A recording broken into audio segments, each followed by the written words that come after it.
오늘 아침에 우리에게 주시는 하나님의 은혜의 말씀은 사무엘하 23장 1절에서 17절까지의 말씀입니다. 모두 다 같이 합독하도록 하겠습니다. 이는 다윗의 마지막 말이라. 이새의 아들 다윗의 말하며 높이 올리운 자, 야곱의 하나님에게 기름 부음 받은 자, 이스라엘의 노래 잘하는 자가 말하도다. 여호와의 신이 나를 빙자하여 말씀하시며 그 말씀이 내 혀에 있도다. 이스라엘의 하나님이 말씀하시며 이스라엘의 바위가 내게 이르시기를 사람을 공의로 다스리는 자, 하나님을 경외함으로 다스리는 자여, 저는 돋는 해 아침빛 같고 구름 없는 아침 같고 비후의 광선으로 땅에서 우미 돋는 새풀 같으니라 하시도다. 내 집이 하나님 앞에 이같이 아니하냐. 하나님이 나로 더불어 영원한 언약을 세우사 만사에 구비하고 견고케 하셨으니 나의 모든 구원과 나의 모든 소원을 어찌 이루지 아니하시리야. 그러나 사악한 자는 다 내어 버릴 가시나무 같으니 이는 손으로 잡을 수 없음이로다. 그것들을 만지는 자는 철과 창자루를 가져야 하리니 그것들이 당장에 불사르려다 하니라. 다윗의 용사들의 이름이 이러하니라. 다그몬 사람 요셉 바세벳이라고도 하고 에센 사람 아디노라고도 하는 자는 군장의 두목이라. 저가 한때 800인을 쳐 죽였더라. 그 다음은 아호와 사람 도대의 아들 엘르아살이니 다윗과 함께한 세 용사 중에 하나이라. 블레셋 사람이 싸우려고 모임에 이스라엘 사람들이 물러간지라. 세 용사가 싸움을 도두고 저가 나가서 손이 피곤하여 칼에 붙기까지 블레셋 사람을 치니라. 그날에 여호와께서 크게 이기게 하셨으므로 백성들은 돌아와서 저희 뒤를 따라가며 노력할 뿐이었더라. 그 다음은 하랄 사람 아게의 아들 삼마라. 블레셋 사람이 떼를 지어 녹두나무가 가득한 밭에 모임에 백성들은 블레셋 사람 앞에서 도망하되 저는 그 밭 가운데 서서 막아 블레셋 사람을 친지라. 여호와께서 큰 구원을 이루시니라. 또 30두목 중 3사람이 곡식 벨 때에 아들람 굴에 이르러 다윗에게 나아갔는데 때에 블레셋 사람의 떼가 르바임 골짜기에 진쳤더라. 그때 다윗은 산성에 있고 블레셋 사람의 영체는 베들레헴에 있는지라. 다윗이 사모하여 가로되 베들레헴 성문 곁 우물물을 누가 나로 마시게 할꼬 하며 세 용사가 블레셋 사람의 군대를 충돌하고 지나가서 베들레헴 성문 곁 우물물을 길어가지고 다윗에게로 왔으나 다윗이 마시기를 기뻐 아니하고 그 물을 여호와께 부어드리며 가로되 여호와여, 내가 결단코 이런 일을 하지 아니하리이다. 이는 생명을 돌아보지 아니하고 갔던 사람들의 피니이다 하고 마시기를 즐겨 아니하니라. 세 용사가 이런 일을 행하였더라. 아멘. 이제 오늘 본문 말씀은 다윗의 고별사입니다. 23장 1절부터 7절까지는 다윗이 남긴 유언 가운데 일부라고 생각이 됩니다. 23장 1절을 보시면 이는 다윗의 마지막 말이라 이렇게 말하고 있어요. These are the last words of David 이렇게 말하고 있습니다. 이제 그 파란만장했던 다윗의 인생도 저물어 가고 있습니다. 우리도 언젠가는 이 땅에서 마지막 말을 할 때가 있다는 것을 우리가 생각할 수 있는 지혜가 있을 수 있게 되기를 간절히 바랍니다. 전도자는 전도서 3장 1절에 이렇게 말합니다. 천하의 범사가 기한이 있고 모든 목적이 이룰 때가 있나니 날 때가 있고 죽을 때가 있으며 심을 때가 있고 심은 것을 뽑을 때가 있으며 라고 말하고 있습니다. 그 지혜자는 누구인가? 모든 것이 때가 있다는 것을 기억하는 사람이 지혜자인 것입니다. 이것을 우리가 생각할 수 있게 되길 바랍니다. 다윗의 고별사를 보면서 우리의 고별사를 한번 미리 생각해보는 유익이 우리 가운데 있을 수 있게 되기를 간절히 바랍니다. 삶의 제일 마지막을 생각하면서 인생을 경영한다면 그 인생은 분명히 성공할 것이라 생각하게 됩니다. 한 해를 살아가면서도 한 해의 마지막을 생각하면서 하루하루를 살아갈 수 있는 지혜가 있을 수 있게 되기를 바랍니다. 한 해를 시작한 게 벌써 엊그저께 같은데 벌써 2달이 지났어요. 이제 3월 달입니다. 벌써 6분의 1이 이렇게 지났습니다. 정신 바짝 차리고 이 시작을 했음에도 불구하고 2달이 지난 것을 보면 아쉬움이 저에게도 있고 성도님들께도 있을 것을 생각합니다. 이제 10달 남았습니다. 남은 한 해를 어떻게 살아갈 것인가 다시 한번 규모 있게 계획을 세우시고 또 성령 안에서 열심히 경주하기로 결단하실 수 있게 되기를 간절히 바랍니다. 다윗이 말을 시작할 때 이새의 아들 다윗이 말하며 이렇게 말을 시작하고 있어요. 이새의 아들 다윗이다 이렇게 말합니다. 사무엘 상하를 보시면 사울이 다윗의 출신을 비하할 때 이새의 아들이라 이렇게 말했습니다. 그리고 나발, 어리석은 나발 기억하시죠? 다윗에게 도움을 많이 받았음에도 불구하고 다윗이 도움을 청했을 때 다윗을 경멸하고 비하했던 사람 나발입니다. 죽게 되죠. 네. 근데 그 나발이 이새의 아들 다윗이라고 말하면서 이새의 아들이라는 것을 비하했던 적이 있었습니다. 그리고 부도덕하고 사악한 난류 세바, 세바가 반역을 일으켰었죠. 근데 이 세바가 다윗을 일컬을 때 이새의 아들이라고 말했던 것입니다. 그러니까 모든 다윗의 대적자들이 다윗을 이새의 아들이라 말하면서 다윗의 출신에 대해서 조롱할 때 쓰던 말입니다. 그런데 다윗은 자기 역시 자기를 소개할 때 이새의 아들 다윗이다 이렇게 말하면서 자기가 어디에서부터 시작했는지에 대해서 아무 부끄러움 없이 말합니다. 이것은 자기가 어디서부터 기원이 됐는지를 얘기할 때에만 하나님의 은혜를 말할 수 있기 때문입니다. 사도 바울도 자기가 교회를 핍박하던 잔해하던 사람이란 이야기를 꼭 간증할 때마다 합니다.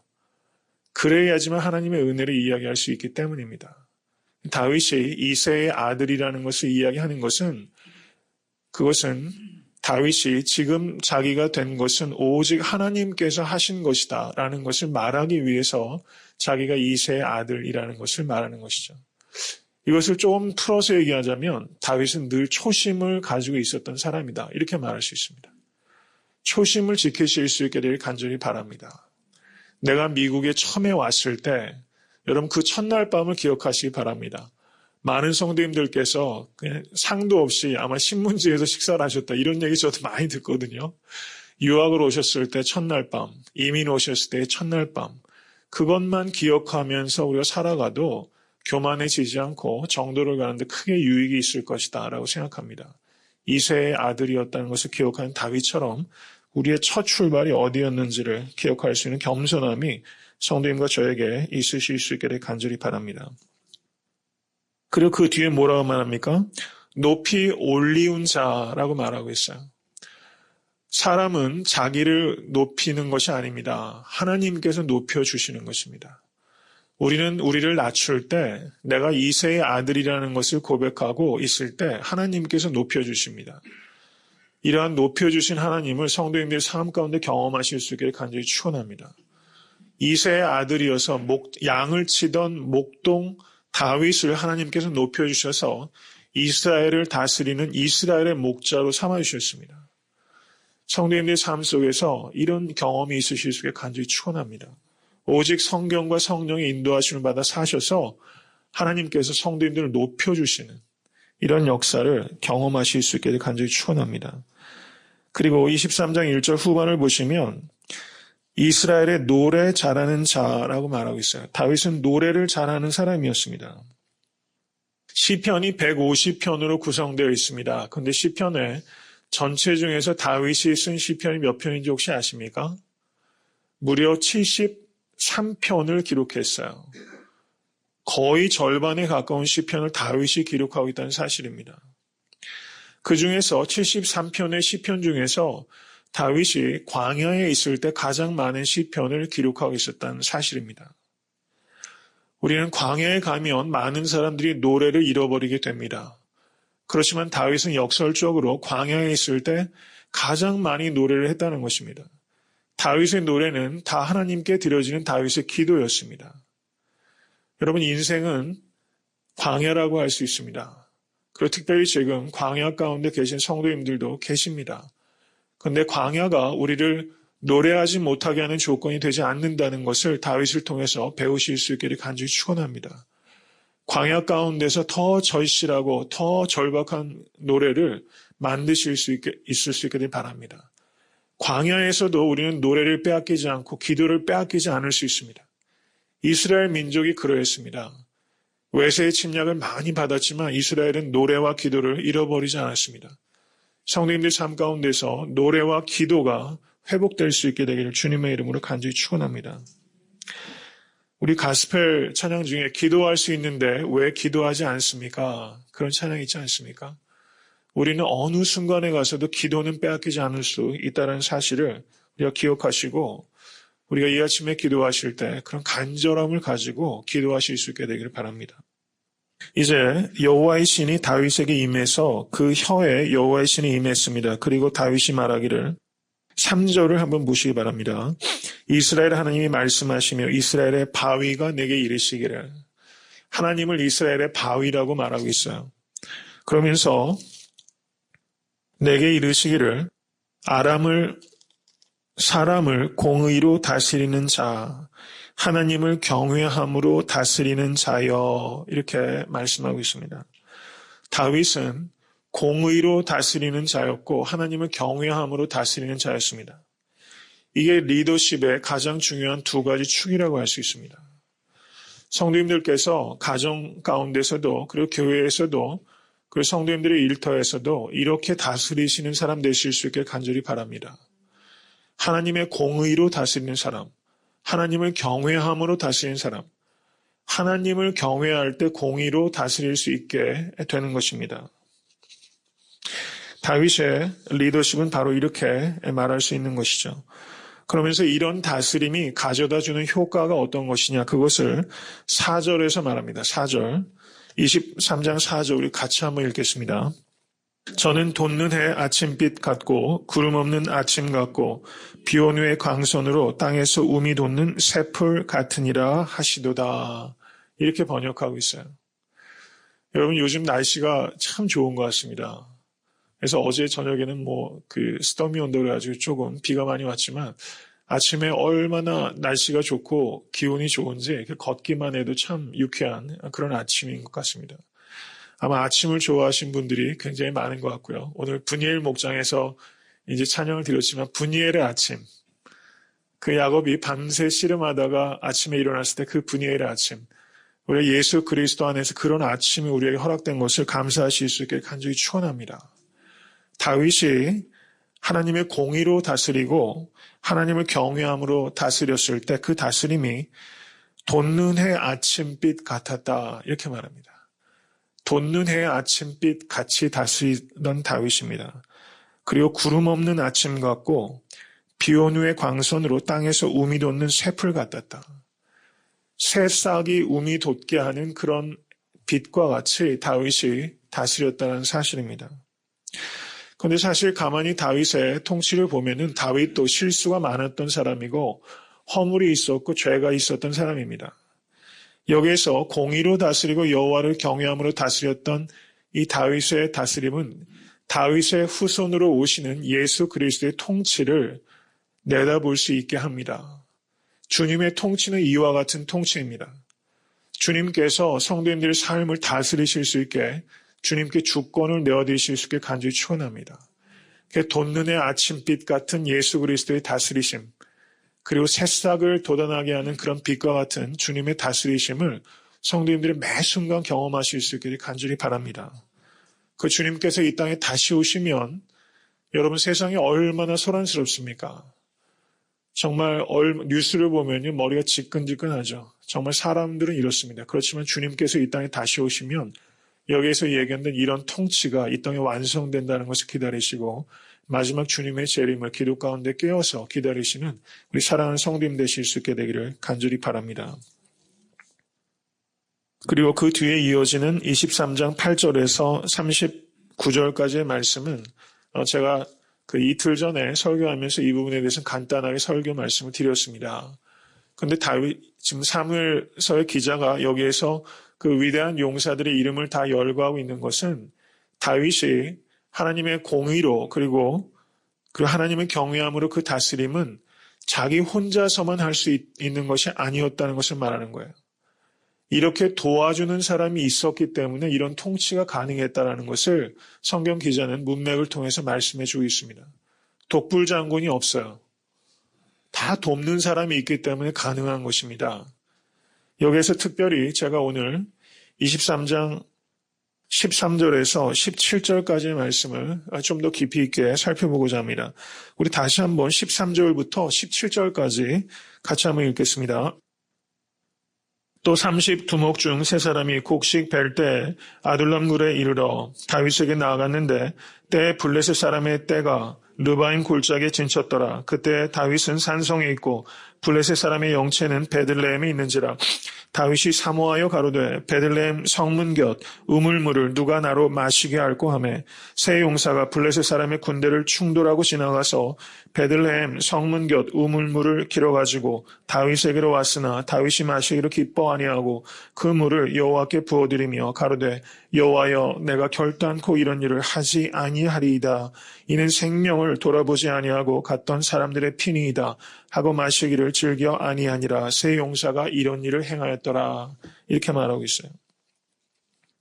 월터 브루그먼이라는 구약학자가 여기에 나오는 세 용사, 베들레헴에 가서 우물을 가져온 세 용사를 보면서 용기와 충성심의 모델과 같은 사람이다 이렇게 평하였는데 이것은 참 적절한 평가라고 생각합니다.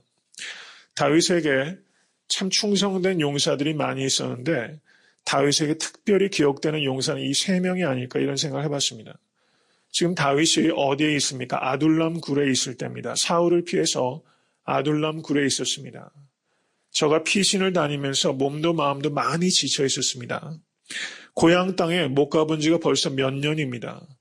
그래서 특별히 세 명의 용사가 옆에 있을 때 다윗이 이렇게 한탄한 것입니다. 지금 베들레헴, 다윗이 난 베들레헴 고향은 블레셋이 침략해서 블레셋이 다스리고 있었어요. 그래서 고향 땅을 갈 수가 없습니다. 그러면서 지금 탄식하기를 내가 어렸을 때 늘 마시던 베들레헴 성문 곁 우물물이 내가 마시고 싶구나. 누가 나로 마시게 할꼬 이렇게 말하면서 다윗이 탄식을 한 겁니다. 그런데 옆에 있던 세 용사가 그 말을 허투루 듣지 않고 저들이 물러나서 다윗도 모르게 베들레헴에 가서 블레셋 군사들 그 요새를 뚫고 들어가서 우물물 한 바가지를 가지고 와서 다윗에게 갖다 준 겁니다. 그랬더니 이 다윗이 이 우물물을 받아들고 마시질 못하는 거예요. 다윗이 기뻐하지 아니했다 이렇게 말했는데 사실은 그 마음속에 정말 눈물이 흘렀을 겁니다. 자기가 고향을 사모해서 그 향수에 젖어서 우물물을 누가 마시게 할까 했을 때 그것을 듣고서 가지고 온 세 명의 이 용사들의 거기에 보면 뭐라고 말합니까? 17절에 여호와여 내가 결단코 이런 일을 하지 아니하리이다. 이는 생명을 돌아보지 아니하고 갔던 사람들의 피니이다. 다윗은 그 우물물을요. 이 세 사람의 피로 받은 거예요. 얼마나 감동적입니까? 이것은 물이 아니라 피다. 이렇게 말하면서 그런 헌신은 내가 받을 수 없다라고 말하면서 그것을 하나님께 부어드리면서 예배를 드린 겁니다. 이 다윗과 이 세 사람이 여기서 나눴던 이 깊은 그 군왕과 아직은 이제 왕으로 등극하긴 전이지만요. 주군과 신하들이 나눴던 이 끈끈한 관계를 한번 생각해 보시기 바랍니다. 그것을 하나님 앞에 예배 드릴 때 이들이 드렸던 예배는 최고의 예배였습니다. 이것은 정말 아름답게 지어진 성전에서 엄청난 예물을 드리는 예배가 아니죠. 아둘람 굴에서 컴컴한 곳에서 드린 예배입니다. 서로 얼굴을 간신히 볼 수 있을 정도의 작은 빛만 있는 그 아둘람 굴에서 보잘것없는 물 한 사발입니다. 그것을 하나님께 드리면서 드렸던 이 예배, 이 예배는 다윗과 이 세 용사에게 평생 기억되는 예배입니다. 물이 아니라 피란 것을 기억하는 겁니다. 여러분 삼국지를 보면요. 삼국지를 남자 성도님들 아마 여러 번 읽어보셨을 거예요. 삼국지에 보면은 상산 조자룡이라는 그 유비의 그 훌륭한 그 장수가 있습니다. 이 상산 조자룡이 그 조조군과 대결했을 때 그 유비군이 대패하고 도망을 가게 되는데 그때 이 조자룡이 유비의 아들이었던 아두라는 깐난아기가 있습니다. 이 깐난아기를 적진에 두고 왔기 때문에 조자룡이 100만 대군을 돌파하고 들어갑니다. 그래서 조자룡이 창을 잘 쓰지 않습니까? 그 100만 대군을 돌파에 들어가서 아두를 들쳐매고 이 품에다 품고서 적진을 돌파해 옵니다. 그때 조조도 감탄합니다. 그 나에게 저런 장수가 없다라고 조조가 막 한탄을 하죠. 그 조자룡이 그 조조군을 뚫고서 유비 앞에 왔을 때 유비가 이 아두를 받아들고 어떻게 합니까? 아두를 어떻게 하죠? 땅바닥에 던져버려요. 조자룡이 목숨을 걸고 구해온 아두를 이 유비가 땅바닥에 던져버립니다. 그러자 조자룡과 모든 신하들이 당황을 합니다. 그때 유비가 뭐랍니까? 내가 이 아들 녀석 때문에 이 조자룡과 같은 위대한 장수를 잃어버릴 뻔했구나라고 그 아두를 집어 던지자 조자룡이 그때 크게 감동하고 옆에 있었던 장수들도 감동하면서 이 죽은 유비를 정말 목숨을 다해서 섬겨야 되겠구나 이렇게 결단하는 모습이 이 삼국지 연의에 나오는 장면인데요. 저는 오늘 이 세 용사가 우물물을 가지고 다윗에게 갖다 주었을 때 이 장면이 그것보다 훨씬 감동적인 장면인 것 같아요. 성도님들, 가만히 이걸 보면서 그런 생각이 들더라고요. 우리 각자 한 사람 한 사람 이 자리에 오기까지 많은 사람들의 은혜 때문에 이 자리에 오게 된 겁니다. 위로는 하나님의 은혜요. 또 땅에서는 부모님과 친구와 스승과 많은 또 성도들의 도움으로 우리가 이 자리에 있는 겁니다. 그런데 우리에게 이렇게 우물물을 가져다 사람들이 많이 있었어요. 그런데 우리가 그것을 그냥 물로 생각할 때가 너무 많았습니다. 그것이 사실은 핏값이고 그것이 핏잔이라는 것을 우리가 생각할 수 있게 되기를 간절히 바랍니다. 은혜를 알 수 있게 되기를 간절히 바랍니다. 사람이 가져단 물도 핏잔으로 여길 수 있을 때 우리가 예수 그리스도의 보배로운 피를 얼마나 귀하게 여길 수 있겠어요. 예수 그리스도의 보배로운 피를 다시 한번 깊이 묵상할 수 있게 되기를 간절히 바랍니다. 마지막으로 마가복음 10장 9장 41절을 한번 보시기 바랍니다. 마가복음 9장 41절. 다 같이 읽겠습니다.